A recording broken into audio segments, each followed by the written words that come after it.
Hi. ഗോവയെക്കുറിച്ച് നമ്മളെല്ലാവരും കേട്ടിരിക്കുന്നത് ഒരു tourist area ആയിട്ട് അല്ലെങ്കിൽ ഒരുപാട് ബീച്ചുകളൊക്കെ ഉള്ള ഒരു ഏരിയ ആയിട്ടാണ്. എന്നാൽ ഗോവയും ഇൻകം ടാക്സും തമ്മിൽ ചെറിയ ഒരു ബന്ധമുണ്ട്. നമ്മൾ അതിനെക്കുറിച്ചാണ് നമ്മൾ ഇന്ന് ഡിസ്കസ് ചെയ്യാനായിട്ട് പോകുന്നത്. കുറച്ച് ചരിത്രപരമായിട്ടുള്ള കാര്യങ്ങൾ അല്ലെങ്കിൽ പേഴ്സണൽ ലോ, ടാക്സേഷൻ ലോ ആയിട്ട് എങ്ങനെയാണ് മെർജ് ചെയ്തിരിക്കുന്നത്, ഇങ്ങനെയൊക്കെയുള്ള വളരെ ഇൻട്രസ്റ്റിംഗ് ആയിട്ടുള്ള ഒരു കാര്യമാണ് നമ്മൾ ഡിസ്കസ് ചെയ്യുന്നത്. അതിന് മുൻപ് നമ്മുടെ ഡിസ്കഷൻ തുടങ്ങുന്നതിന് മുമ്പ് വളരെ ഇമ്പോർട്ടൻ്റ് ആയിട്ടുള്ള ഒരു കാര്യം പറയാനായിട്ടുള്ളത്, നമ്മുടെ ഇൻകം ടാക്സ് ആക്ട് 1961 ഈ ഏപ്രിൽ 2026 മുതൽ മാറുകയാണ്. പുതിയ നിയമം ഇൻകം ടാക്സ് ആക്ട് 2025 വരികയാണ്. അപ്പോൾ പല ആളുകളും വിചാരിച്ചിരിക്കുന്നത് ഇത് ചെറിയൊരു അമെൻമെന്റ് പോലെയൊക്കെയാണ് വിചാരിച്ചിരിക്കുന്നത്. അങ്ങനെയൊന്നുമില്ല. കംപ്ലീറ്റ്ലി, അതായത് പഴയ ആക്ട് കംപ്ലീറ്റ്ലി മാറിയിട്ട് പുതിയ ഒരു നിയമം വരാനായിട്ട് പോവുകയാണ്. അപ്പോൾ ഞാൻ പലപ്പോഴും പറയാറുള്ളൊരു കാര്യമാണ്, നമ്മൾ ഇതുപോലെയുള്ള ചേഞ്ചസ് ഒക്കെ വരുമ്പോൾ നിങ്ങളൊരു ടാക്സ് പ്രാക്ടീഷണറോ അല്ലാന്നുണ്ടെങ്കിൽ ഒരു ഫിനാൻസ് സ്റ്റുഡൻറ്റോ അല്ലെങ്കിൽ ഒരു ഫിനാൻസ് മാനേജറോ ചാർട്ടേഡ് അക്കൗണ്ടൻറ്റോ ആരുമായിക്കൊള്ളട്ടെ, ഇതുപോലെയുള്ള ചേഞ്ചസുകൾ വരുമ്പോൾ അത് GST-യിലാവട്ടെ, ആർട്ടിഫിഷ്യൽ ഇൻ്റലിജൻസിലാവട്ടെ, ഇതുപോലെ ഇൻകം ടാക്സിലൊക്കെ ആവട്ടെ, ഇതുപോലുള്ള ചേഞ്ചസ് വരുമ്പോൾ നമ്മൾ നേരത്തെ തന്നെ അത് അഡോപ്റ്റ് ചെയ്യുന്ന ആളുകളാണ് നമുക്ക് ഈ ഇൻഡസ്ട്രിയിൽ പിടിച്ചു നിൽക്കാനായിട്ട് പറ്റുന്നത്. ഇൻകം ടാക്സ് ആക്ട് 2025 ബന്ധപ്പെട്ടിട്ട് നമ്മളൊരു ക്ലാസ്സസ് കണ്ടക്ട് ചെയ്യുന്നുണ്ട്. ഇൻകം ടാക്സ് ആക്ട് 2025 ക്ലാസ്സസ് നമ്മൾ സ്റ്റാർട്ട് ചെയ്തിട്ടുണ്ട്. നമ്മുടെ ഇൻകം ടാക്സ് ആക്ട് 2025 ക്ലാസ്സസിനെ കുറിച്ച് ഞാനൊന്ന് പറയാം. നമ്മൾ എല്ലാ വെനസ്ഡേയും നമ്മൾ ലൈവ് ക്ലാസ്സസ് ആണ് 8 to 9:30 വരെ. നമ്മൾ ക്ലാസ് ജസ്റ്റ് സ്റ്റാർട്ട് ചെയ്തിട്ടേ ഉള്ളൂ. ഇനിയിപ്പോൾ ലൈവ് ക്ലാസ്സസ് ആണെന്നുണ്ടെങ്കിൽ പോലും, നിങ്ങൾ ഏതെങ്കിലും ഒരു ക്ലാസ് മിസ് ചെയ്യുകയാണെന്നുണ്ടെങ്കിൽ പോലും നിങ്ങൾക്ക് അതിൻ്റെ റെക്കോർഡ്സ് അവൈലബിൾ ആണ്. അത് ലൈഫ് ടൈം നിങ്ങൾക്ക് റെക്കോർഡ്സ് അവൈലബിൾ ആണ്. മാത്രമല്ല, നമ്മൾ ആർട്ടിഫിഷ്യൽ ഇൻ്റലിജൻസുമായിട്ട് ബന്ധപ്പെട്ട ഒരുപാട് കോഴ്സസ്, അതായത് AI for accountants from basics to advanced level കോഴ്സുകൾ, നിങ്ങൾ AI പഠിക്കുകയാണെന്നുണ്ടെങ്കിൽ, നിങ്ങളൊരു അക്കൗണ്ടിങ് അല്ലാന്നുണ്ടെങ്കിൽ ഒരു ടാക്സ് പ്രാക്ടീഷണർ ലെവലിൽ നിങ്ങൾ ആഴ്ചകളൊക്കെ എടുത്ത് ചെയ്യുന്ന കാര്യങ്ങൾ വെറും മിനിറ്റുകൾക്കുള്ളിൽ അല്ലെങ്കിൽ മണിക്കൂറുകൾക്കുള്ളിൽ എങ്ങനെ ചെയ്തു തീർക്കാം എന്നുള്ള കോഴ്സാണ് AI ഫോർ അക്കൗണ്ടൻസിൻ്റെ കോഴ്സ്. ആ കോഴ്സ് നിങ്ങൾക്ക് അബ്സല്യൂട്ട്ലി ഫ്രീ ആയിട്ട് ആക്സസ് ചെയ്യാനായിട്ട് പറ്റും. മാത്രമല്ല, നമ്മൾ റിട്ടേൺ ഫയലിംഗുമായിട്ട് ബന്ധപ്പെട്ടിട്ട് നമ്മൾ ഒരുപാട് ഡിസ്കഷൻസ് ലാസ്റ്റ് സീസണിൽ നടത്തിയിട്ടുണ്ടായിരുന്നു, ടാക്സ് ടോക്സ് എന്നുള്ളൊരു പേരിൽ. അപ്പോൾ ആ കോഴ്സസും ആ റെക്കോർഡ്സും നിങ്ങൾക്ക് അബ്സല്യൂട്ട്ലി ഫ്രീ ആയിട്ട് ഈ കോഴ്സിൽ ജോയിൻ ചെയ്യുമ്പോൾ നിങ്ങൾക്ക് ആക്സസ് ചെയ്യാനായിട്ട് പറ്റും. ഈ കോഴ്സിൻ്റെ മെമ്പർഷിപ്പ് ഫീ വരുന്നത് 6,000 rupees ആണ്. എന്നാൽ ഏറ്റവും ആദ്യം ജോയിൻ ചെയ്യുന്ന 500 പേർക്ക് മാത്രം 2,999 എന്നുള്ളൊരു സ്പെഷ്യൽ പ്രൈസിൽ ജോയിൻ ചെയ്യാം. അപ്പോൾ ഇനി വളരെ കുറച്ച് സീറ്റുകൾ മാത്രമാണ് ആ ഒരു സ്പെഷ്യൽ പ്രൈസിൽ ബാക്കിയുള്ളത്. ക്ലാസ്സസിൽ ജോയിൻ ചെയ്യാനുള്ള ലിങ്ക് ഞാൻ ഫസ്റ്റ് കമൻ്റ് ആയിട്ട് പിൻ ചെയ്തിട്ടുണ്ട്, ഡിസ്ക്രിപ്ഷനിലും അവൈലബിൾ ആണ്.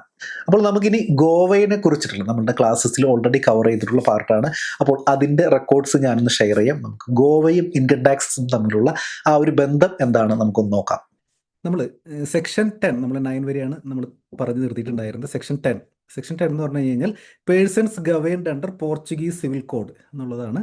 അത്ര ഇമ്പോർട്ടൻ്റ് ആയിട്ടുള്ള ഒരു കാര്യമില്ല കേട്ടോ. അപ്പോൾ നമ്മളുടെ ഒരു ആംഗിളിൽ നോക്കുമ്പോൾ, നമ്മളിപ്പോൾ കേരളത്തിലിരുന്ന് നോക്കുമ്പോൾ ഈ പോർച്ചുഗീസ് സിവിൽ കോഡൊന്നും അത്ര ഇമ്പോർട്ടൻ്റ് ആയിട്ട് നമുക്ക് തോന്നുന്നത്. ഞാൻ ഒറിജിനലി ഇത് സ്കിപ്പ് ചെയ്യാമെന്ന് വിചാരിച്ചൊരു സെക്ഷനാണ്. പക്ഷേ ഞാൻ ഇൻട്രസ്റ്റിംഗ്ലി ഞങ്ങളുടെ ഓഫീസ് ടൂർ കഴിഞ്ഞ പ്രാവശ്യം, ഇപ്പോൾ ലാസ്റ്റ് ഞങ്ങളൊരു ഈ സൺഡേ ഞങ്ങൾ എത്തിയുള്ളൂ. 3-4 days ഞങ്ങൾ ഗോവയിലായിരുന്നു ഓഫീസിൽ നിന്ന്. അപ്പോൾ അത് കാരണം തന്നെ അവിടെ ചെന്നപ്പോൾ വേറെ കുറച്ചും കൂടി ഒരു ഇൻപുട്ടുകൾ കിട്ടിയിട്ടുണ്ടായിരുന്നു. അപ്പോൾ എനിക്ക് തോന്നിയത് ഒരിക്കലും മിസ് ചെയ്യേണ്ട, കുറച്ചും കൂടി ഇൻട്രസ്റ്റിംഗ് ആയിട്ടുള്ള, അതായത് കുറച്ചൊരു ഹിസ്റ്റോറിക്കൽ ആയിട്ടുള്ള കുറച്ച് കാര്യങ്ങൾ അതിലുണ്ട്. ഇൻകം ടാക്സ് ആക്റ്റും അതുപോലെ തന്നെ പേഴ്സണൽ ലോയും കൂടി മിക്സ് ചെയ്തിട്ടൊക്കെയാണ് ഈ സെക്ഷൻ 10 വരുന്നത്. എന്താണ് സെക്ഷൻ 10 എന്ന് നമുക്കൊന്ന് ആദ്യം നോക്കാം. അതായത് സെക്ഷൻ 10 എന്ന് പറഞ്ഞു കഴിഞ്ഞാൽ നമ്മൾ ആക്ട് നോക്കുമ്പോൾ നമ്മൾ 1 തൊട്ട് നമ്മളിപ്പോൾ ഡെഫിനേഷൻസ് പറഞ്ഞു, അത് കഴിഞ്ഞ് കഴിഞ്ഞിട്ട് ഇമ്പോർട്ടൻ്റ് ആയിട്ടുള്ള കാര്യങ്ങൾ, ദെൻ ഇൻകം അക്രൂഡ് അറൈസിങ്, അങ്ങനെയൊക്കെയുള്ള കാര്യങ്ങൾ, അതായത് ഇൻകത്തിനെ പറ്റി പറഞ്ഞു, ഡിഫൈൻ ചെയ്തു, ചാർജിങ് സെക്ഷൻ പറഞ്ഞു. അപ്പോൾ നമ്മൾ ജസ്റ്റ് തുടങ്ങിയിട്ടേ ഉള്ളൂ. അപ്പോൾ അങ്ങനെ വന്ന് നമ്മൾ സെക്ഷൻ 10, അതായത് ഇനി 11 പറയുന്ന എക്സംഷൻസ് ആണ്. അപ്പോൾ അതിന് മുൻപ് തന്നെ ഒരു അപ്പോർഷൻമെൻറ്റ് ഓഫ് ഇൻകം ഉണ്ടല്ലോ, അപ്പോർഷൻമെൻറ്റ് ഓഫ് ഇൻകത്തിനെ പറ്റിയിട്ടാണ് നമ്മൾ എന്താ ചെയ്യുന്നത് ഇവിടെ നമ്മൾ പറയാനായിട്ട് ഉദ്ദേശിക്കുന്നത്.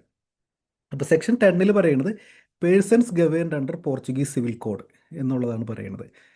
അപ്പോൾ എന്താ സംഭവം എന്ന് പറഞ്ഞു കഴിഞ്ഞാൽ ഇതാണ് സെക്ഷൻ 10 ഇങ്ങനെയാണ് പറയുന്നത്. അതായത് ഇപ്പോൾ ഗോവയിൽ പോർച്ചുഗീസ് സിവിൽ കോഡ് പ്രകാരം ഗവേൺ ചെയ്യുന്ന സ്പൗസസ് ആണെന്നുണ്ടെങ്കിൽ അവരുടെ വരുമാനം നമ്മൾ സാധാരണ ആംഗിളിലല്ല എന്ത് ചെയ്യണത്, ടാക്സ് ചെയ്യണത്. അതായത് ഇപ്പോൾ ഹസ്ബൻഡും വൈഫാണെന്ന് വിചാരിക്കൂ. ഹസ്ബൻഡ് വൈഫാണെന്നുണ്ടെന്നുണ്ടെങ്കിൽ അവർ ഒരു യൂണിറ്റ് ആയിട്ടായിരിക്കും അവർ ട്രീറ്റ് ചെയ്യുക. അത് കഴിഞ്ഞിട്ട് അവരുടെ വരുമാനത്തിൻ്റെ 50-50, അതായത് ഇപ്പോൾ ഹസ്ബൻഡിനാണ് വരുമാനം എന്നുണ്ടെങ്കിൽ പോലും ആ കംപ്ലീറ്റ് ഇൻകത്തിനെ പാർട്ട് ചെയ്തിട്ട് 50-50 ആയിട്ട് പാർട്ട് ചെയ്തിട്ടാണ് എന്ത് ചെയ്യണത്, നമ്മൾ ഇൻകം ടാക്സ് പർപ്പസിന് വേണ്ടിയിട്ട് കാണിക്കണം നടത്തും. Say for example husband business ചെയ്യുകയാണെന്ന് വിചാരിക്കും. അങ്ങനെയാണെന്നുണ്ടെങ്കിൽ ഹസ്ബൻഡിൻ്റെ ബിസിനസ് ഇൻകം എന്ന് പറയുന്നത് 50 ലക്ഷം ആണെന്നുണ്ടെങ്കിൽ ഈ 50 ലക്ഷം എവിടെ കാണിക്കില്ല, ഹസ്ബൻഡിൻ്റെ പേരിൽ കാണിക്കില്ല. പകരം 25 ലക്ഷം ഹസ്ബൻഡിന്, 25 ലക്ഷം വൈഫിന്, ഇങ്ങനെയാണ് കാണിക്കുക. ഇത് എല്ലാ ഇൻകത്തിനും അപ്ലിക്കബിൾ ആണ് എക്സെപ്റ്റ് സാലറി ഇൻകം. സാലറി ആണ് കിട്ടണമെന്നുണ്ടെന്നുണ്ടെങ്കിൽ സാലറി ആർക്കാണോ കിട്ടുന്നത് അയാളുടെ പേരിലായിരിക്കും ടാക്സബിൾ ആവുക.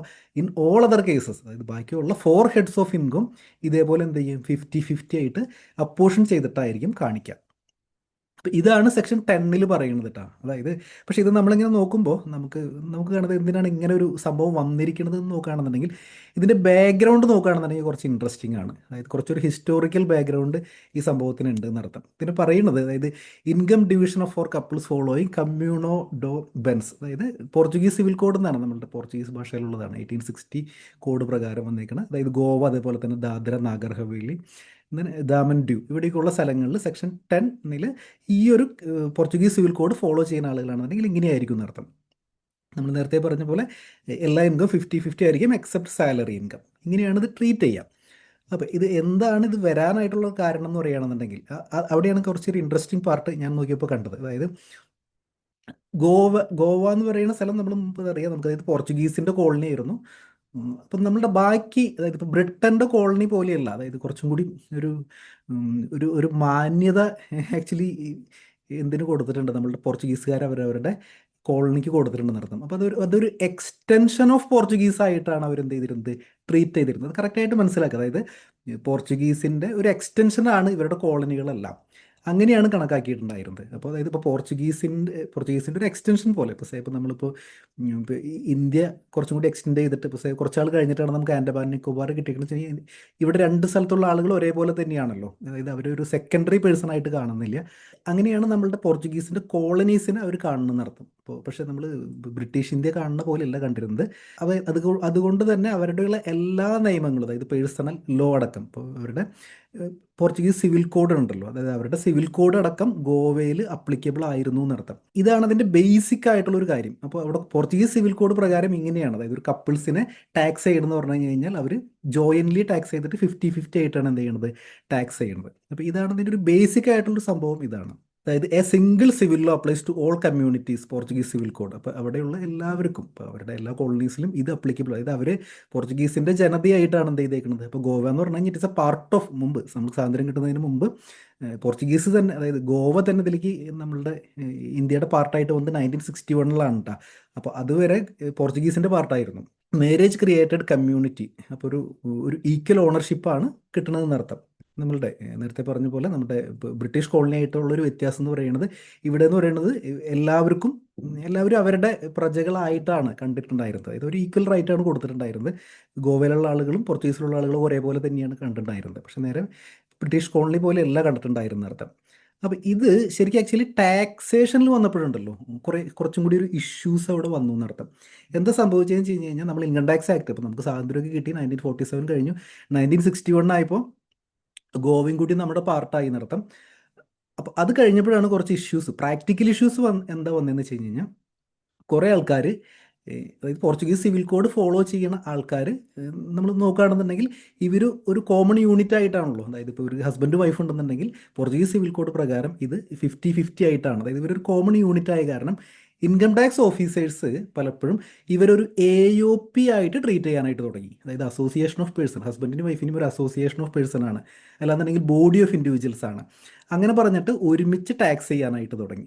അപ്പോൾ അങ്ങനെ കുറേ കോംപ്ലിക്കേഷൻസും ലിറ്റിഗേഷൻസും ഒക്കെ വന്നപ്പോൾ ഒരുപാട് കേസ് ലോസ് ഉണ്ട് കേട്ടോ. നിങ്ങൾക്ക് ഇൻട്രസ്റ്റഡ് ആയിട്ടുള്ള ആളുകൾക്ക് വേണമെന്നുണ്ടെങ്കിൽ നോക്കാൻ പറ്റിയ ഒരുപാട് കേസ് ലോസ് ഉണ്ട്. എന്തുകൊണ്ട് സെക്ഷൻ 5A, അതായത് പഴയ 1961 ആക്ടിലെ സെക്ഷൻ 5A ഇൻസർട്ട് ചെയ്യാനുള്ള റീസൺ ഇങ്ങനെയാണെന്ന് അർത്ഥം. അപ്പോൾ കുറേ ലിറ്റിഗേഷൻസ് വന്നപ്പോൾ ഗവൺമെൻറ് തന്നെ വിചാരിച്ചു, ഓക്കെ അങ്ങനെയാണെന്നുണ്ടെങ്കിൽ കോർട്ട് ഡയറക്ഷൻ, അതായത് ബോംബെ ഹൈക്കോർട്ടിൻ്റെ ഡയറക്ഷൻ പ്രകാരമാണ് എന്ത് ചെയ്തത്, നമ്മൾ സെക്ഷൻ 5A, അതായത് പഴയ ഇൻകം ടാക്സ് ആക്ടിൽ സെക്ഷൻ 5A ഇൻസർട്ട് ചെയ്തത് ഈക്വലൻ ടു നമ്മളുടെ സെക്ഷൻ 10, നമ്മുടെ ഇപ്പോഴത്തെ ആക്ടിലെ സെക്ഷൻ 10 ഈക്വലൻ്റ് ആയിട്ടുള്ള ആക്ച്വലി പാരലൽ സെക്ഷനുകളാണ്. അതായത് രണ്ടും എക്സാക്ട്ലി അത് കോപ്പി ചെയ്ത് ഇപ്പുറത്തേക്ക് ഇട്ടേക്കുന്നതാണ്. ഒന്ന് സിംപ്ലിഫൈ ചെയ്തെന്നുള്ളൂ. ഇതാണ് ഇതിൻ്റെ ബാക്ക്ഗ്രൗണ്ടിൽ വരുന്ന കാര്യം എന്ന് അർത്ഥം. പിന്നെ അത് മാത്രമല്ല, വളരെ ഇൻട്രസ്റ്റിംഗ് ആയിട്ടുള്ള വേറൊരു കാര്യം എന്ന് പറയുന്നത്, ഈ അതായത് 1961 ഗോവ നമ്മളോട് ഇവിടെ ഇന്ത്യയോട് ചേർക്കപ്പെട്ടത്. അപ്പോൾ അതുവരെ അവിടെ ജനിച്ചിരുന്ന ആളുകൾക്ക് വേണമെന്നുണ്ടെങ്കിൽ പോർച്ചുഗീസ് സിറ്റിസൺസിനാവാനുള്ള റൈറ്റ് ഇപ്പോഴും ഉണ്ട്. മാത്രമല്ല അവരുടെ ലീനിയൽ അസെൻഡൻസിനും ഉണ്ടെന്ന് അർത്ഥം. മീൻസ് ലീനിയൽ ഡിസെൻഡൻസിനും ഉണ്ടെന്ന് അർത്ഥം. അപ്പോൾ അതിന് ശേഷം അവരുടെ ഇപ്പോൾ 1960 നമ്മളിപ്പോൾ person of Indian origin define ചെയ്യാറുണ്ടല്ലോ നമ്മൾ, അൺഡിവൈഡഡ് ഇന്ത്യയിൽ ജനിച്ച ആളുകൾ എന്നുള്ളത് പോലെ. അതുപോലെ തന്നെ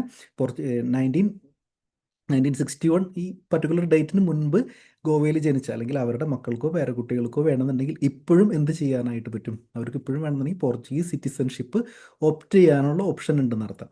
അപ്പോൾ ഇങ്ങനെ കുറച്ചും കൂടി ഇൻട്രസ്റ്റിംഗ് ആയിട്ടുള്ള ഒരു സെക്ഷനാണ് ഈ സെക്ഷൻ 5A 1961 കൊണ്ടുവന്നത്. അതാണ് സെക്ഷൻ 10 ആയിട്ട് ഇപ്പോൾ മാറിയിരിക്കുന്നത്. അപ്പോൾ ഇതാണ് ഇതിൻ്റെ ഒരു ബാക്ക്ഗ്രൗണ്ട്. ഈസിറ്റെ നിങ്ങൾക്കൊരു പുതിയൊരു ഇൻഫർമേഷൻ ആയിരുന്നു. ഞാൻ കുറേ നേരം ഇങ്ങനെ റേഡിയോ പോലെ സംസാരിച്ചുകൊണ്ടിരിക്കുന്നത്. Is it new information? ഒന്ന് ചാറ്റിലേക്ക് ഒന്ന് റെസ്പോണ്ട് ചെയ്തേ.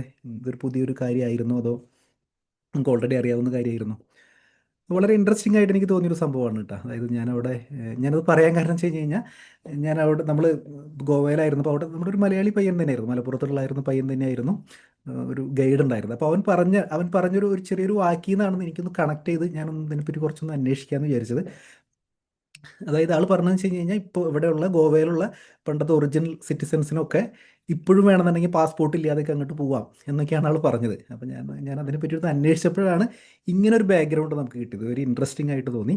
അപ്പോൾ ഇതാണ് സെക്ഷൻ 10 അല്ലെങ്കിൽ പഴയ ആക്ടിലെ 5Aയുടെയും ഒരു ബാക്ക്ഗ്രൗണ്ട് ഇങ്ങനെയാണെന്ന് അർത്ഥം. കുറച്ചും കൂടി നിങ്ങൾക്ക് പോർച്ചുഗീസുകാർ കുറച്ചും കൂടി ഒരു മാന്യന്മാരാണെന്ന് തോന്നുന്നില്ലേ? ഈ സിറ്റിസോ അതായത് നമ്മൾ നോക്കുകയാണെന്നുണ്ടെങ്കിൽ നമുക്ക് ബ്രിട്ടീഷുകാർ തരാത്ത ഒരു പ്രിവിലേജാണ് ആക്ച്വലി പോർച്ചുഗീസുകാർ ഗോവക്കാർക്ക് കൊടുത്തേക്കുന്നത്. അവർക്ക് they can become the citizens of Portuguese എന്നുള്ളത്. ഇതാണ് ബേസിക് സെക്ഷൻ വരുന്നത്. അതായത് സെക്ഷൻ 10 വരുന്നത്. ഞാനൊന്ന് ആക്ട് എടുത്തിട്ടൊന്ന് കാണിച്ചു തരാം. ആക്ട് എടുത്തിട്ടും കൂടി പോവാം. ഇതാണ് section 10. If a husband and wife are governed by the community of property known, അതായത് കമ്മ്യൂണോ ഡോസ് ബെൻസ്, അതായത് പോർച്ചുഗീസ് സിവിൽ കോഡ് പ്രകാരമാണെന്നുണ്ടെങ്കിൽ ഇങ്ങനെയാണ് അവരുടെ ഇൻകം. നമ്മൾ നേരത്തെ സ്ലൈഡിൽ കാണിച്ച സെയിം സാധനം തന്നെയാണ്. സാലറി ഒഴിച്ച് ബാക്കിയുള്ള കാര്യങ്ങളൊക്കെ ഈക്വലി ഡിവൈഡ് ചെയ്തിട്ടായിരിക്കും കൊടുക്കുക. അപ്പോൾ പേഴ്സണൽ ലോയും ഇൻകം ടാക്സ് ലോയും എങ്ങനെയാണ് ഇതുപോലെ പിരിഞ്ഞ് കിടക്കുന്നത് എന്ന് നമ്മൾ മനസ്സിലാക്കി.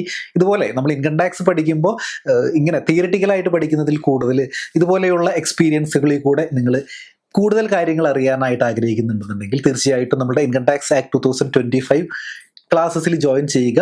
ജോയിൻ ചെയ്യാനുള്ള ലിങ്ക് ഞാൻ ഫസ്റ്റ് കമൻ്റ് ആയിട്ട് പിൻ ചെയ്തിട്ടുണ്ട്, നമ്മുടെ ഡിസ്ക്രിപ്ഷനിലും കൊടുത്തിട്ടുണ്ട്.